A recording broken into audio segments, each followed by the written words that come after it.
안녕하십니까. 네, 반갑습니다. 자, 오늘은 특별법 뒷부분 안 했던 것들 정리하고 오늘 총칙부터 들어가도록 하겠습니다. 자, 페이지는요 438페이지입니다. 집합 건물 보겠습니다. 집합 건물 438페이지예요. 자, 1번 문제부터 보겠습니다. 집권법상 구분 소유권에 대해서 옳지 못한 겁니다. 자, 1번은 전유 부분하고 공용 부분 중에서 구분 소유권 목적이 되는 걸 말하고 있습니다. 당연히 전유 부분이죠. 우리는 전유 부분을 구분해서 소유합니다. 자, 2번입니다. 구분 소유권 성립하기 위해서는 건축물 대장에 등록 혹은 구분 건물로 등기를 해야 성립한다. 맞습니까? 등기해야 됩니까? 안 해도 됩니다. 일단 구조상 이용상의 독립성 갖추고 그리고 더불어서 구분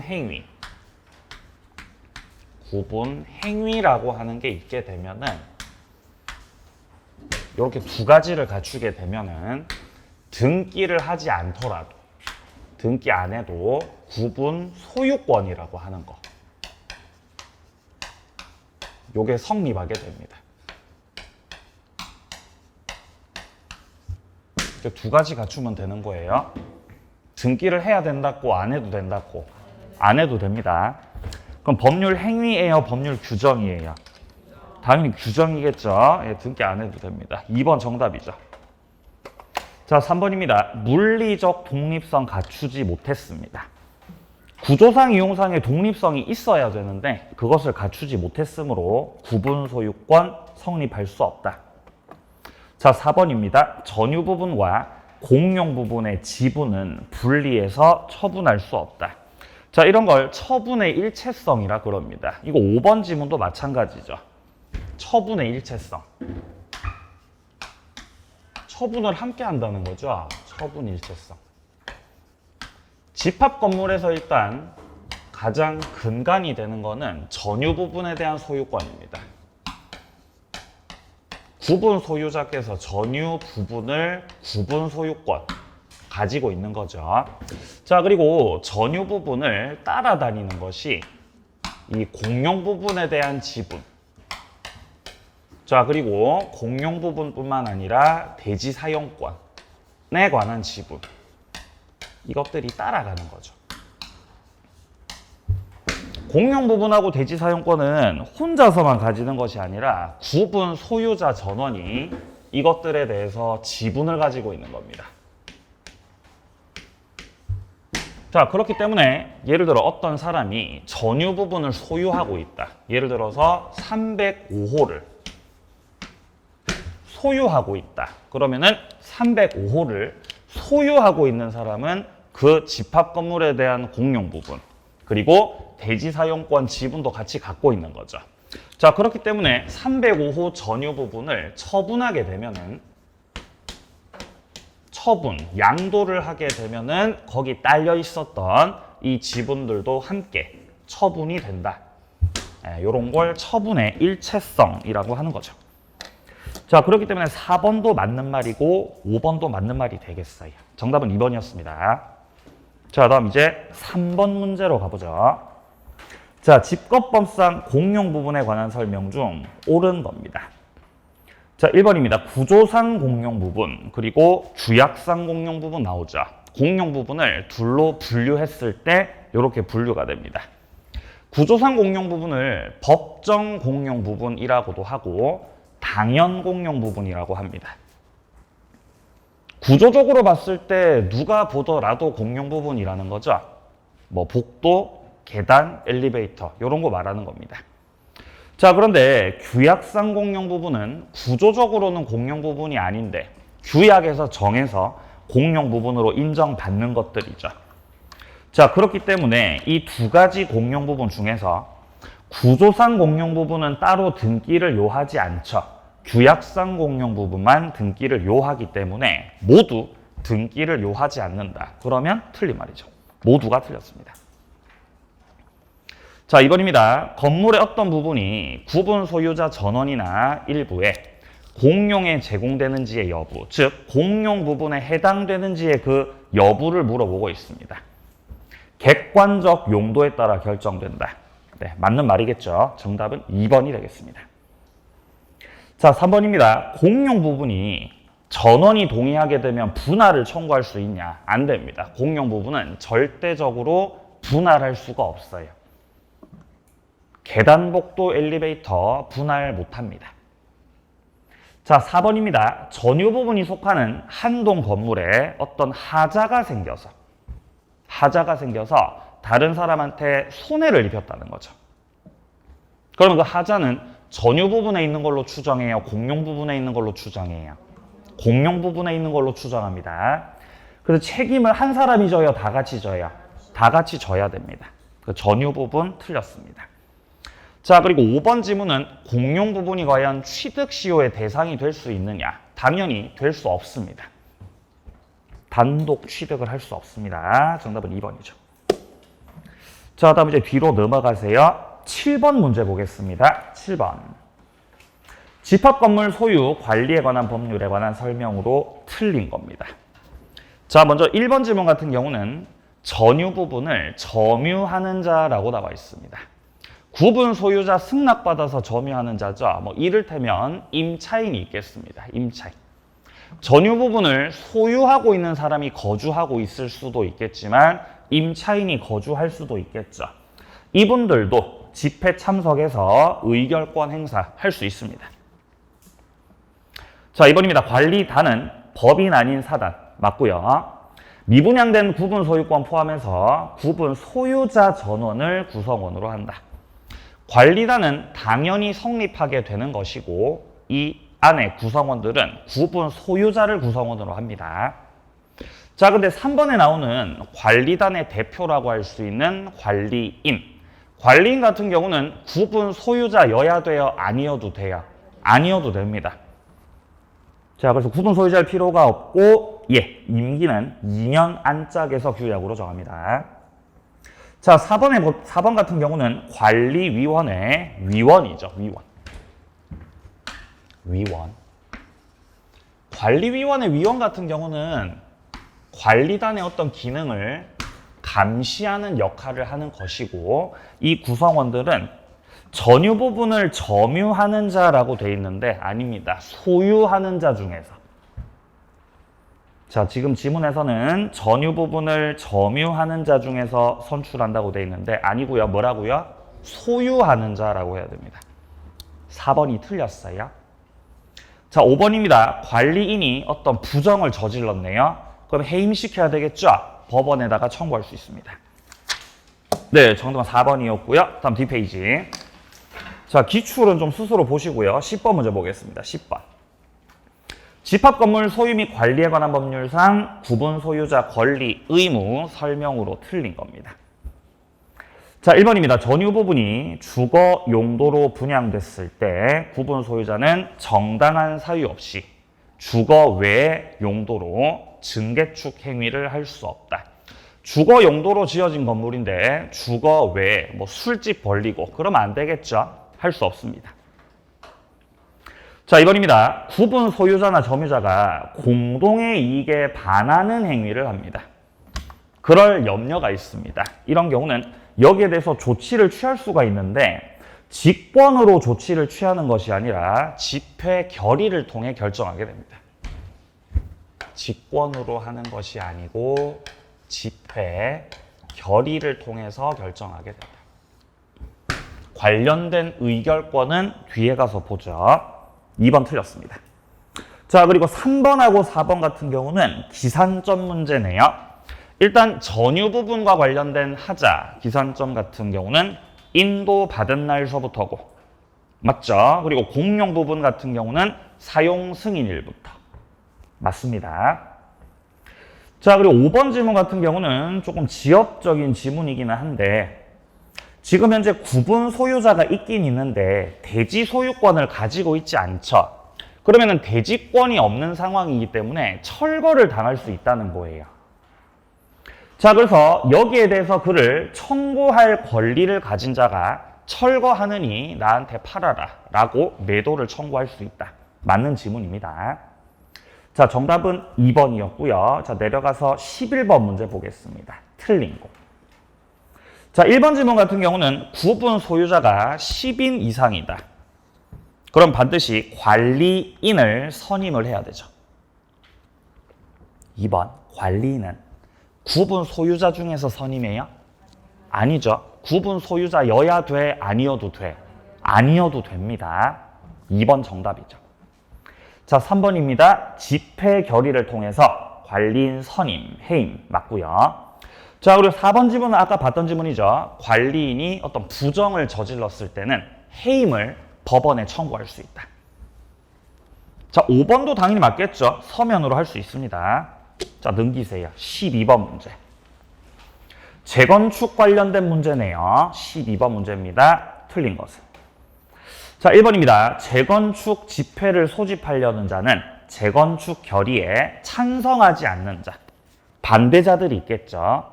이 자들에게 참석할 것을 촉구할 수 있습니다. 서면으로 최고를 하셔야 됩니다. 서면으로. 자, 근데 회답이 없네요. 회답이 없다. 그러면 참석을 하겠다는 거다, 참석 안 하겠다는 거다? 안 하겠다는 거겠죠. 불참으로 간주가 됩니다. 자, 그리고 2번입니다. 재건축 결의, 그리고 서면으로 하는 결의, 이것들은 의결권 5분의 4가 필요합니다. 5분의 4 맞고요. 자, 3번입니다. 재건축 결의 내용을 변경하려고 합니다. 자, 재건축을 할 때 서면 가능하고 변경을 할 때도 서면으로 결의하는 게 가능합니다. 자, 근데 지금 지문에서는 반드시 관리단 집회를 개최해야만 된다 그러죠? 그렇지 않습니다. 관리단 집회하고는 상관이 없겠다. 3번 틀렸습니다. 자, 4번입니다. 재건축 결의에 찬성하지 않는 구분 소유자들에게, 그럼 찬성 안 하실 거면 팔고 나가시라는 거죠. 매도 청구권 행사. 서면으로 하셔야 됩니다. 서면으로 최고. 자, 5번입니다. 재건축 비용의 분담액 산출 기준을 정하지 않았다. 재건축을 할 때는 비용 분담이나 산출 기준을 반드시 확정해서 들어가야 됩니다. 이런 것들이 들어가 있지 않다면 5분의 4 이상의 결의가 있었다 하더라도 그 재건축 결의의 효력을 인정받을 수 없습니다. 정답은 3번이죠. 자, 14번 문제 볼까요? 의결권 5분의 4 결의를 묻고 있습니다. 일단 딱 보이는 게 뭐예요? 예, 재건축 기획이죠. 자, 그리고 밑에 지문에 보시면은 기획이 들어가는 게 지금 1번하고 3번 선다죠? 자, 근데 디귿을 먼저 보게 되면 공동생활 방해로 사용금지나 경매 청구한다. 공동의 이익에 반하는 행위를 할 우려가 있거나 그런 행위를 하고 있다면은 사용금지나 경매 청구할 수 있는데 이때는 4분의 3의 결의가 필요합니다. 4분의 3. 5분의 4가 아니라 4분의 3. 그래서 1번은 정답이 될 수가 없고 미음의 서면 결의, 요거 5분의 4죠. 정답은 3번이 되겠습니다. 자, 집합 건물은 요 정도 보고요. 자, 이제 특별법의 마지막 부실법으로 가보겠습니다. 페이지는 448페이지입니다.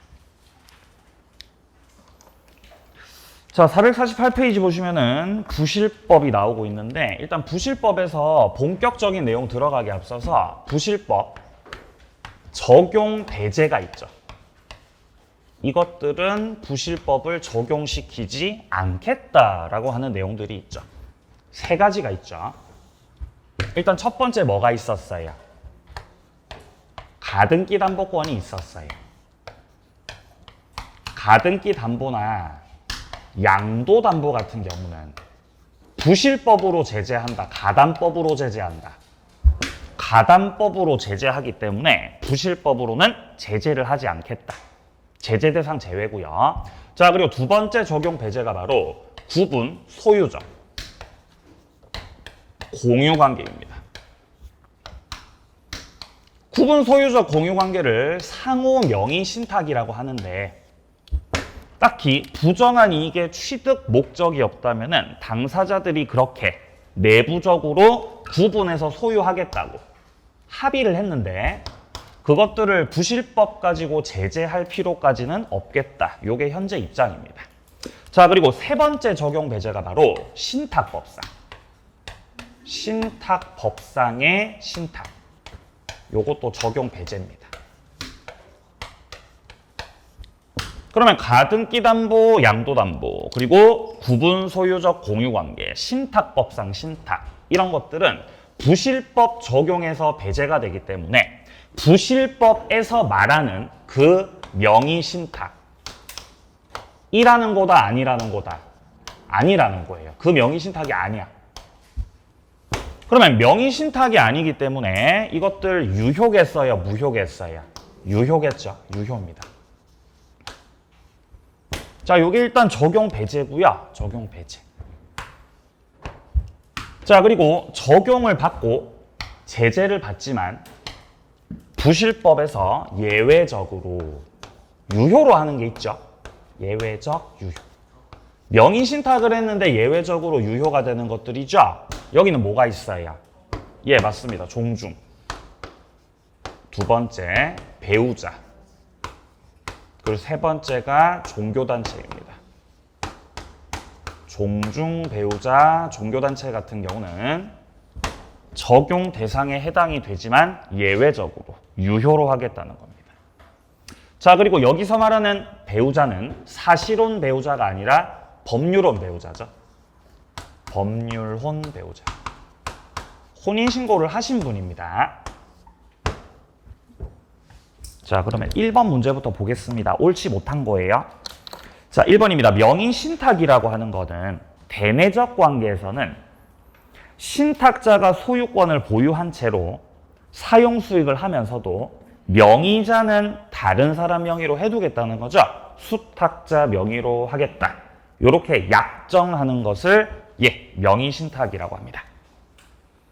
자, 2번입니다. 타인에게 신탁해서 등기를 했다라고 주장하는 사람은 명의 신탁 사실에 대해서 증명할 책임이 있다라고 되어 있는데요. 누군가는 명의 신탁을 했다 그러고 누군가는 명의 신탁을 안 했다 그러고 그럼 했다는 걸 입증해야 되겠어요? 안 했다는 걸 입증해야 되겠어요? 했다는 걸. 주장하는 사람한테 입증 책임 있는 거죠? 그러니까 그 사람, 했다고 주장하는 그 사람에게 증명 책임이 있다. 자, 3번입니다. 명의신탁의 금지 대상. 소유권에 한하지 않고 저당권, 전세권, 가등기도 포함된다. 포함됩니까? 포함되는 거예요? 소유권만 제재 대상입니까? 아닙니다. 명의신탁이라는 개념 자체가 내가 실질적으로 물권자인데, 권리자인데 다른 사람 명의로 해놓는 거죠.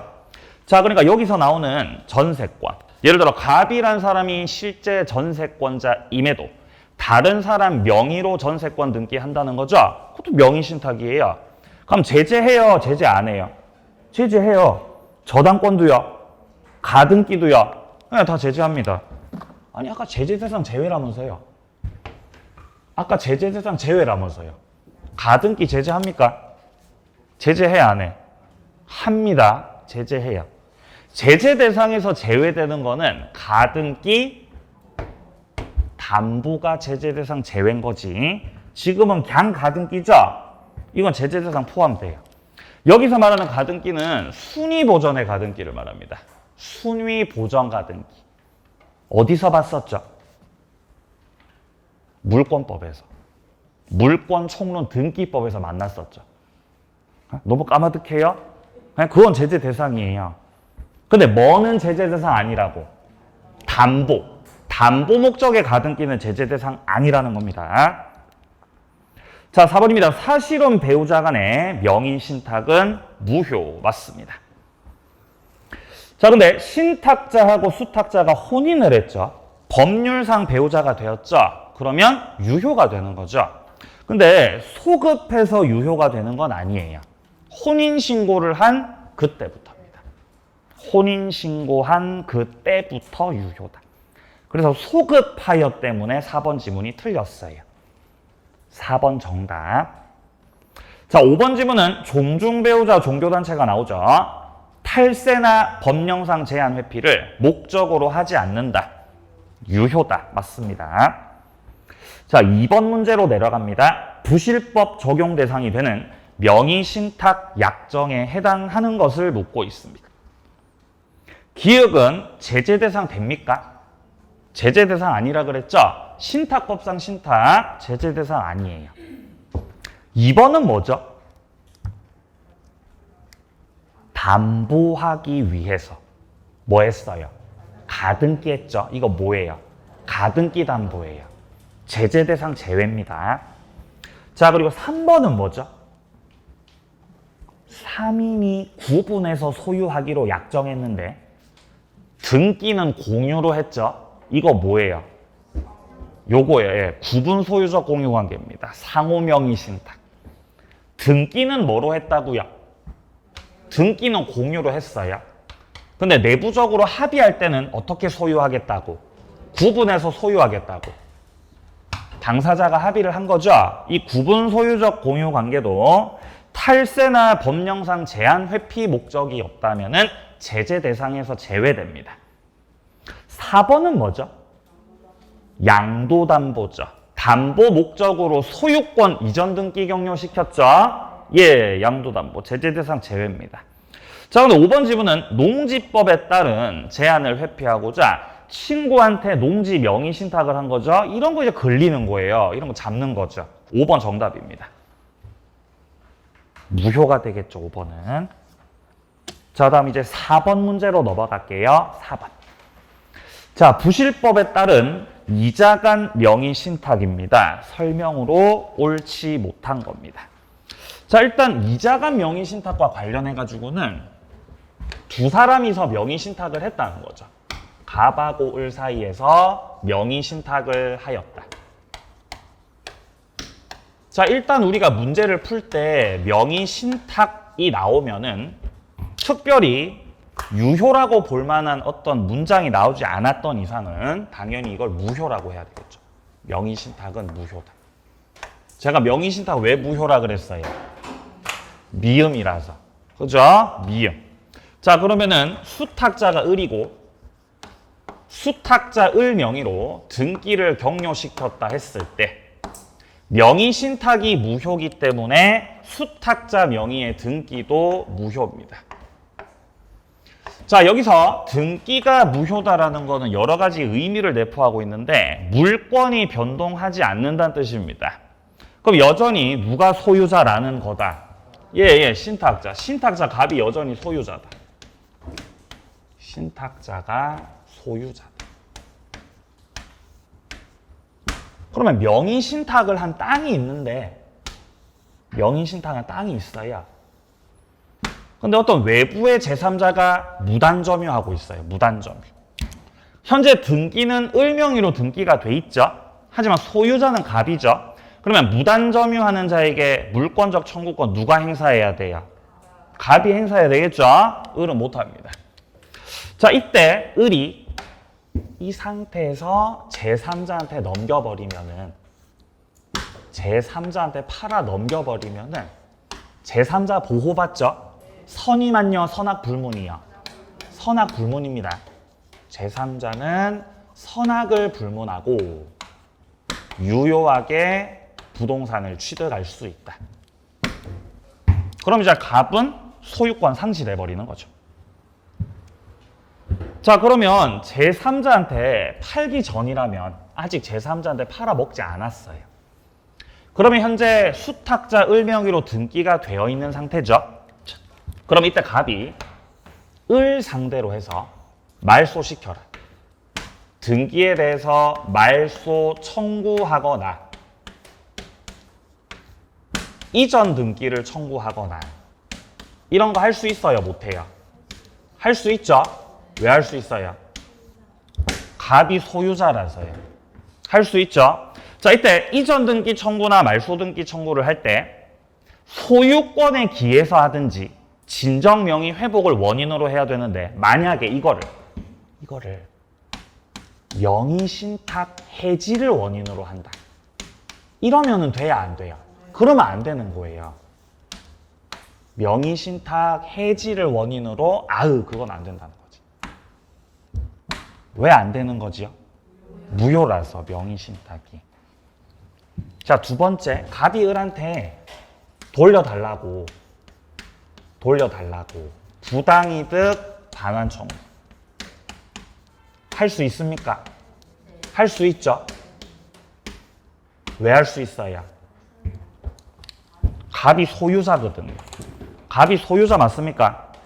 그리고 명의신탁을 했다는 것이 반사회적 법률행위는 아니죠. 그러니까 돌려달라고 할 수 있어요. 불법 원인급여가 아닙니다. 명의신탁을 했다고 하더라도. 자, 그러면 문제 보겠습니다. 옳지 못한 것을 묻고 있습니다. 기읍, 명의신탁 약정과 물권 변동은 무효가 원칙이다. 네, 무효가 원칙. 자, 니은입니다. 농지법 제한을 회피하기 위해서 무효인 명의신탁 약정에 따라서 수탁자 명의로 등기를 했네요.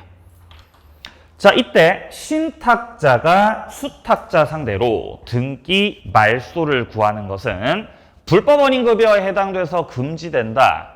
불법원인급여도 아니고 금지가 되지도 않는 거죠.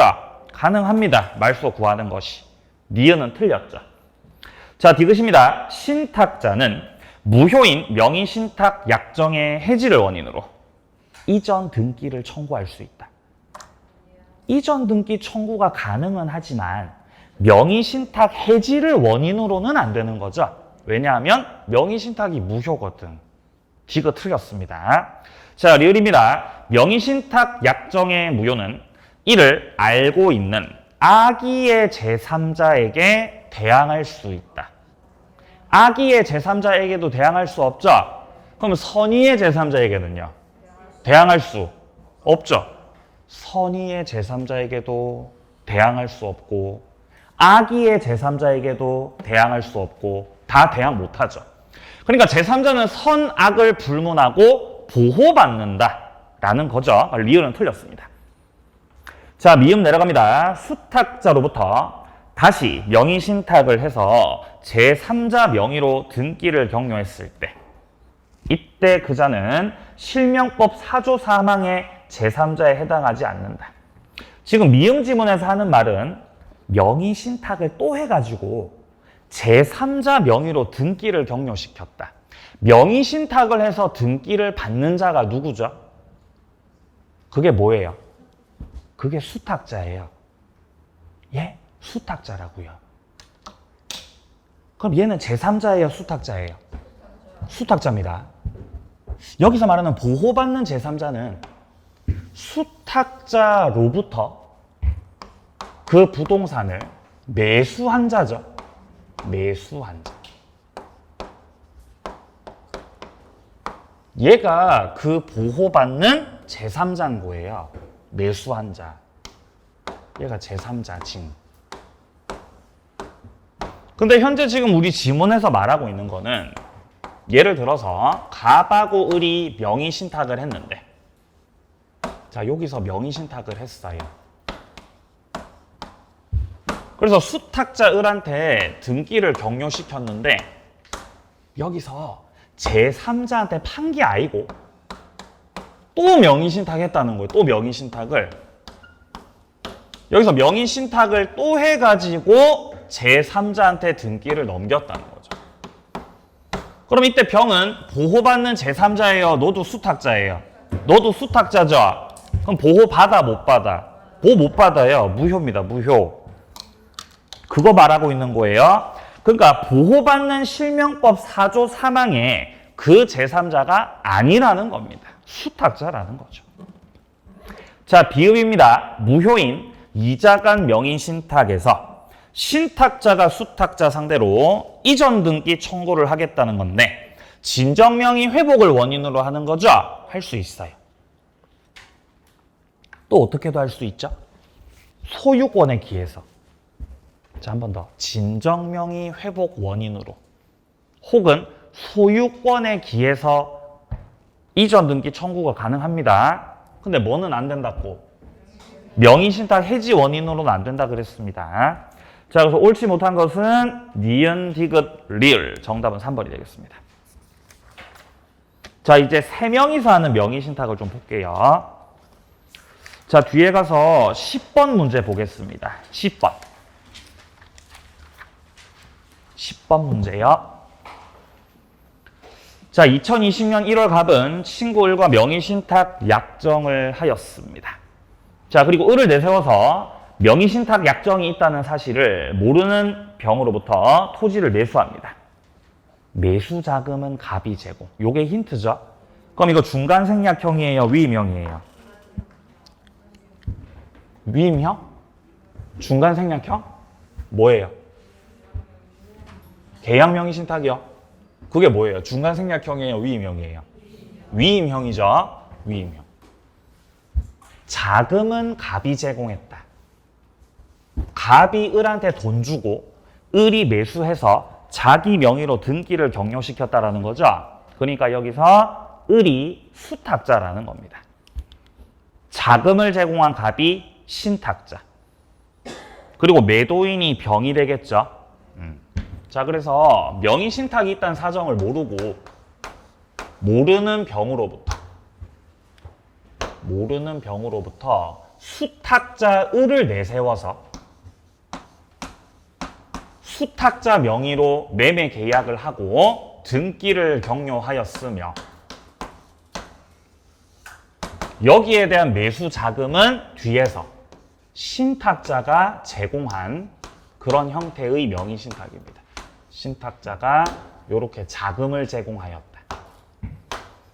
자, 그러니까 신탁자와 수탁자 간 갑과 을 사이에서는 명의 신탁이 있었다는 거예요. 그럼 일단 명의 신탁 같은 경우는 특별히 별 말이 없었다. 당연히 무효입니다. 명의 신탁은 무효. 자, 그럼 여기서 부동산의 결국 소유자는 누가 되는 것이냐? 누구에 따라 결정돼요, 소유자? 병에 따라 결정되죠. 병이 지금 알아요, 몰라요? 몰라요. 선이거든요. 그럼 매매 계약이 유효입니다. 그리고 수탁자 명의의 등기 있죠? 이것도 유효해요. 그럼 부동산은 누구 거죠? 을 겁니다. 을 거. 부동산 을 거예요. 그럼 을이 병한테 병으로부터 땅을 샀어요. 갑한테 자금을 3억을 제공받아가지고 자, 3억을 제공받아가지고 을이 병으로부터 3억짜리 땅을 샀습니다. 그럼 갑은 왜 자금을 제공해서 이 땅을 사야만 했을까? 오를 거라는 거죠. 그래서 갑의 예측대로 땅값이 올랐어요. 10억으로. 10억으로 올랐어요. 그럼 나중에 갑이 을한테 이제 명의를 다시 달라 그러겠죠? 명의 달라 그러죠.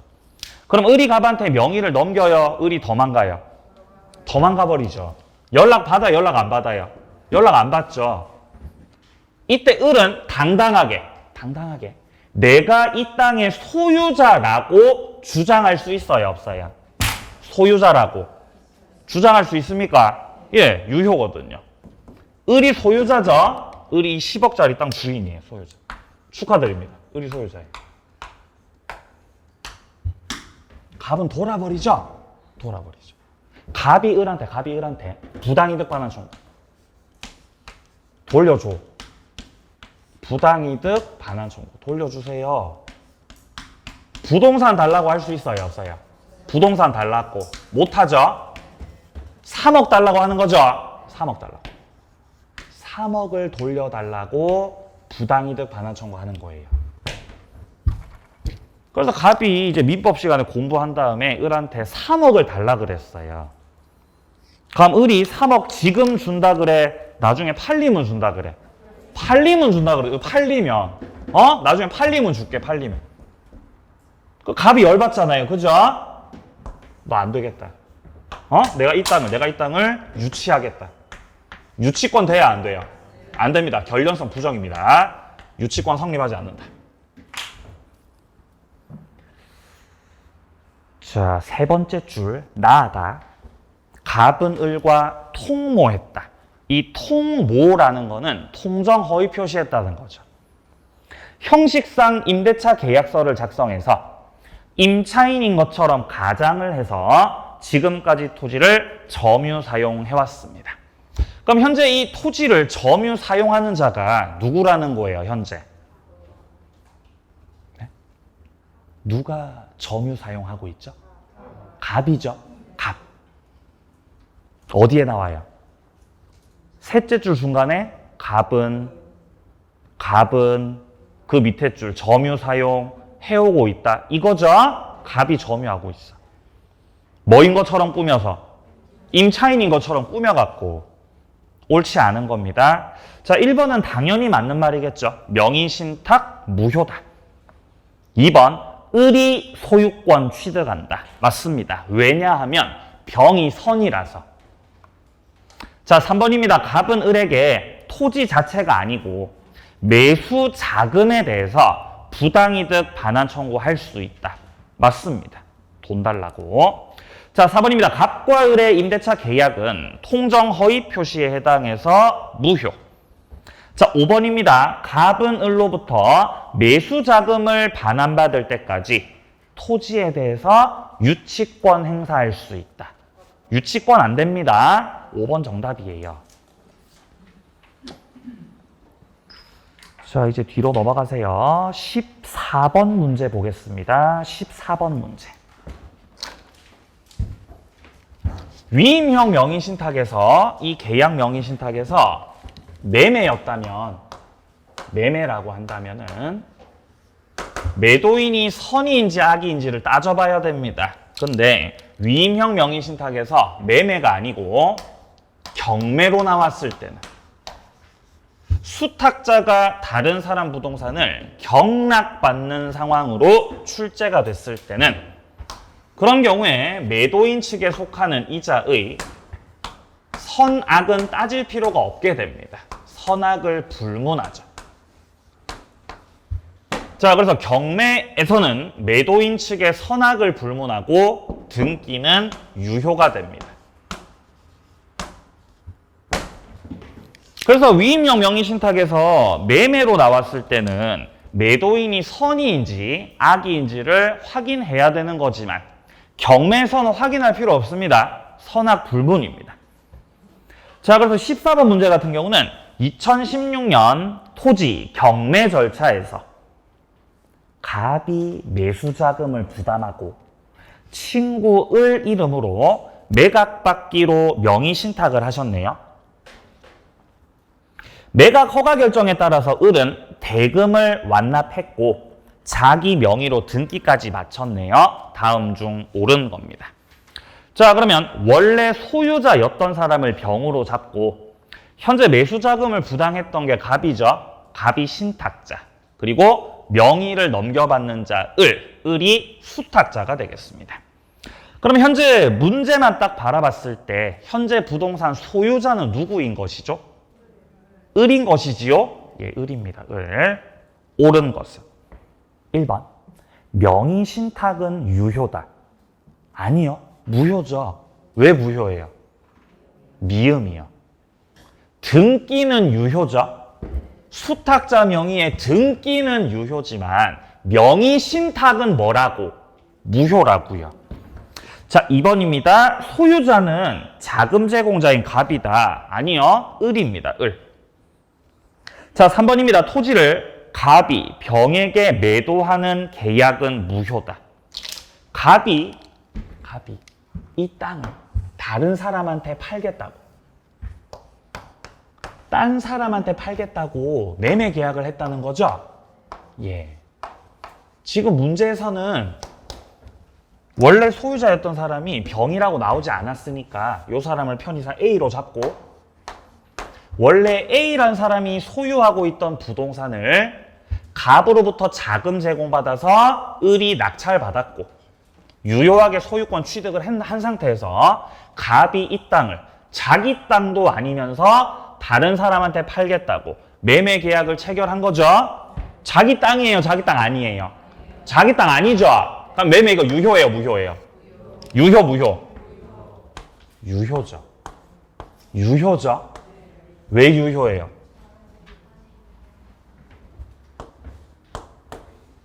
타인 물건 매매.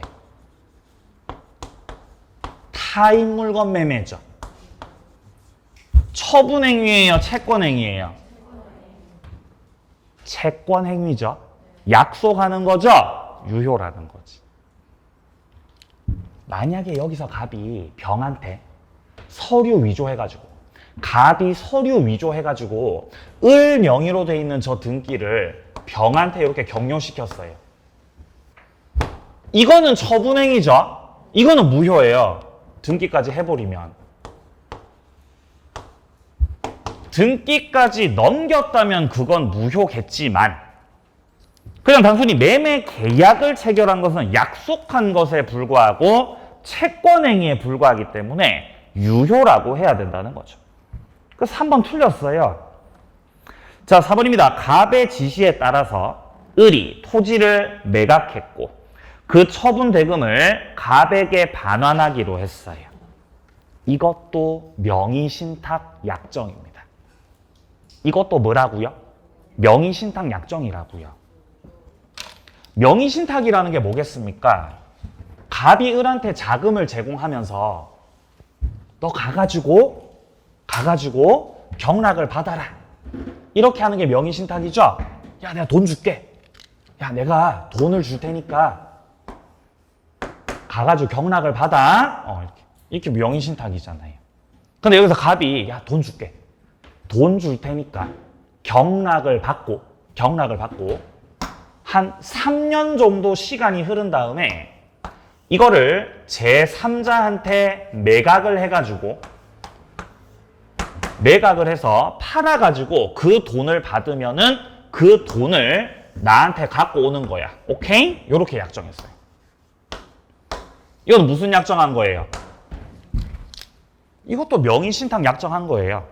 그러니까 수탁자가 부동산을 받아서 다른 사람한테 팔아가지고 그 돈을 신탁자한테 갖고 온다. 이렇게 약정한 것도 명의신탁에 포함되는 약정이에요.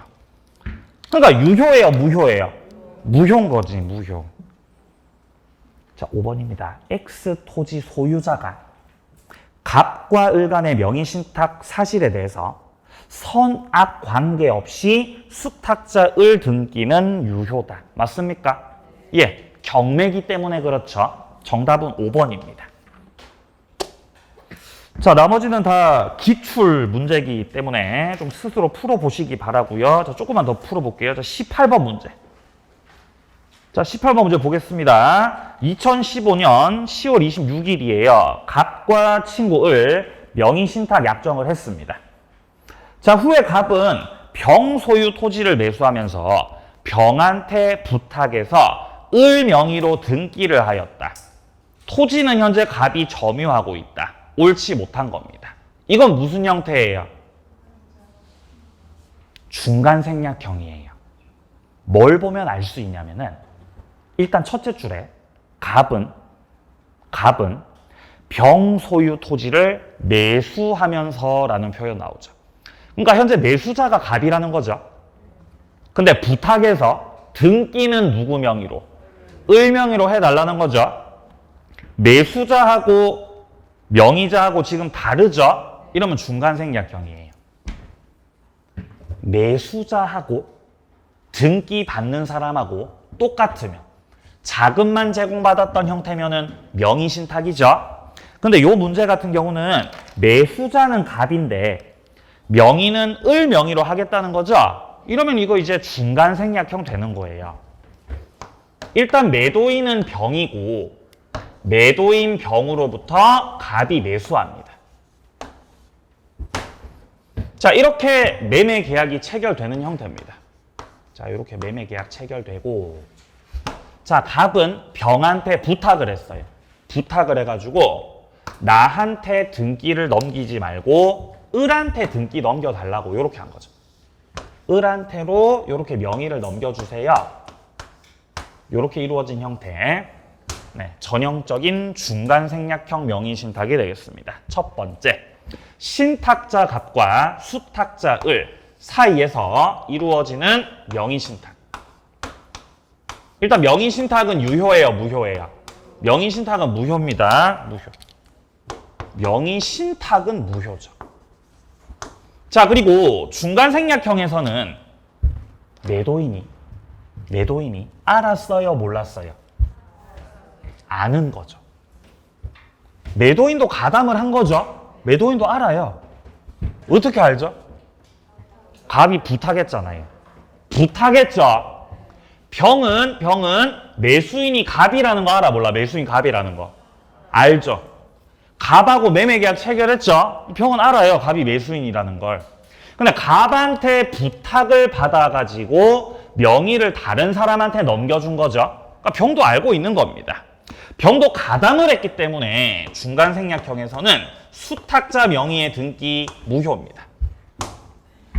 자, 요런 상태에서 그러면 여전히 소유자가 병인 거고 물권 변동은 이루어지지 않았던 것이고 매매가 유효인 상태이기 때문에 신탁자 갑은 직접 을에 대해서 말소 청구는 할 수가 없죠. 어떻게 말소 청구해야 돼요? 대위해갖고 말소 청구해야 됩니다. 자, 먼저 1번 질문입니다. 갑과 병의 매매는 유효다. 맞습니다. 근데 을에게 경료된 등기 있죠? 그건 무효예요. 2번입니다. 갑은 매매를 원인으로 병에게 토지 소유권 이전을 청구할 수 있다. 병한테 토지 소유권 넘기라고 청구할 수 있나요? 할 수 있어요. 왜 할 수 있어요? 매매가 유효라서요. 매매가 유효라서 할 수 있어요. 아니 근데 갑이 병한테 이전 등기 청구하면 병은 뭐라 그러겠어요? 병 뭐라 그러죠 그러면은? 네? 미쳤어? 이러겠죠. 아니 갑한테 부탁받아서 등기 누구한테 넘겼어요? 을한테 넘겨줬잖아. 근데 갑이 병한테 뭐 한다고요? 이전 등기 청구요. 야 등기 넘겨. 이전 등기 청구한다고요. 이게 된다고 안 된다고? 이게 가능하다고 불가하다고? 이게 가능하대요 이게. 지가 부탁해놓고 을한테 넘기라고 해놓고 또 이전 등기 청구하냐? 그렇게 생각하면 안 되죠. 매매가 유효기 때문에 가능한 겁니다. 자, 3번입니다. 병은 을에게 등기 말소 청구할 수 있고, 자, 혹은 을에게 진정명의 회복을 원인으로 이전 등기 청구할 수 있다. 병이 을 상대로 이전 등기 청구나 말소 등기 청구를 할 수가 있죠. 왜 할 수 있죠? 소유자거든요, 병이. 자, 4번입니다. 갑은 을에게 부당이득을 원인으로 소유권 이전 등기 청구는 할 수 없는 거죠. 왜냐하면 갑은 소유자가 아니기 때문이에요. 자, 5번입니다. 갑은 병을 대위해서 을 명의 등기 말소 청구할 수 없다가 아니라 있는 거죠. 예, 5번 틀렸습니다. 자, 뒤에 19번 문제도 풀어보겠습니다. 19번 문제.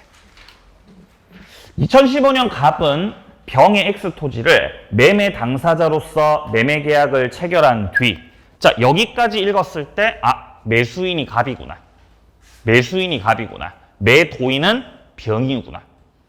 근데 을하고 명의 신탁했고, 병이 갑의 부탁에 따라 등기는 을한테 해줬죠? 그러면은 명의는 을이 받았구나. 그러면 이거 무슨 형태구나? 중간생략형이구나. 갑이 신탁자, 을이 수탁자. 그러면 현재 소유자가 누구겠구나? 병인 거죠. 1번입니다. 병에 갑에 대한 소유권 이전 등기 의무는 소멸하였다. 소멸했어요? 소멸 안 했어요? 왜 소멸 안 했어요? 매매가 유효라서요. 매매가 유효입니다. 매매가 유효. 매매가 유효이기 때문에 여전히 신탁자 갑은 이전 등기를 청구할 수 있다 그랬죠.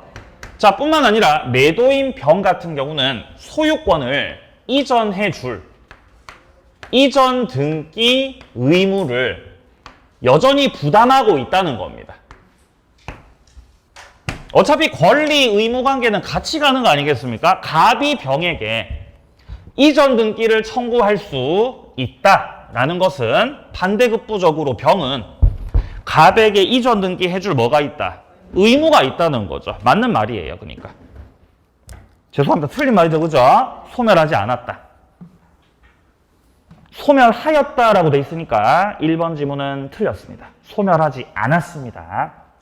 자, 2번입니다. 병은 을에게 진정명의 회복을 원인으로 이전 등기 청구 할 수 있습니까? 할 수 있죠. 소유자라서요. 2번 정답 되겠습니다. 자, 3번입니다. 대내적으로는 갑, 대외적으로는 을이 소유자가 아니고 그냥 병이 소유자죠. 그냥 병이 소유자. 4번 매매는 무효가 아니라 유효고. 5번 갑이 명의신탁 약정의 해지를 이유로 을에게 소유권 이전 등기를 청구할 수 있다. 이전 등기 청구 못하죠.